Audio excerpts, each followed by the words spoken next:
For section 5.7, I'm going to explain number 3 to 5. You're told to find the Jacobian value. You're given x equals v hyperbolic cos 1 of u, y equals v hyperbolic sine 1 of u, and z equals u plus w squared. So to find the Jacobian value, it's the partial derivatives with respect to u, v, and w in this case, since we're dealing with 3 variables.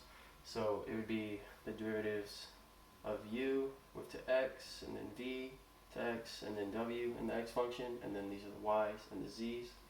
So to start, you would just first do the derivative for the x.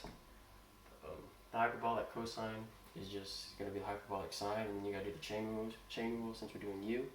So you would get, and 1 over u derivatives is negative 1 over u squared, so you'd have negative v over u squared sine hyperbolic 1 over u. And then this is with respect to v for the next sign, so that would just become the cosine hyperbolic. The v would just drop to 1. And this is with w, and there's no w in there, so that derivative would become 0.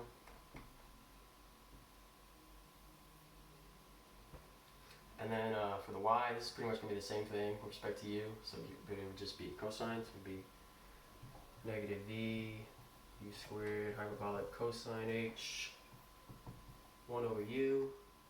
And then this is the same as well, except there would be sine down here. V would get dropped. And likewise, it would be 0 down here. And then for the z function, with respect to u, it would just be 1. There's no v, so it would be 0. And then for w, it would be 2w. Now you can factor the 2w out and put that over here. The 1's just 1, so anything multiplied would be 1. And then you can just multiply across and subtract. So it would equal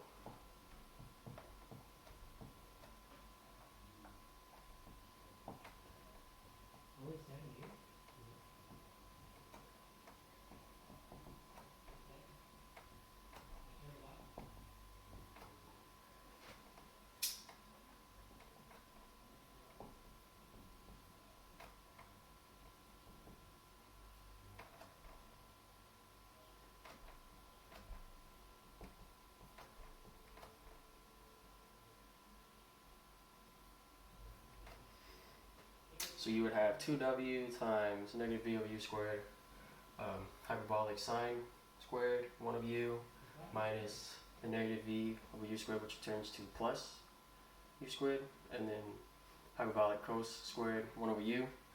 So this becomes plus, so that minus plus would just equal 1.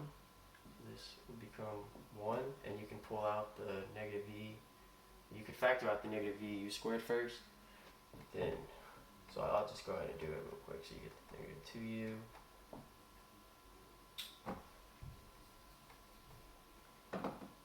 and then negative v u squared. Pull out, actually not negative, you just pull out 2w v u squared, and then it would be times all that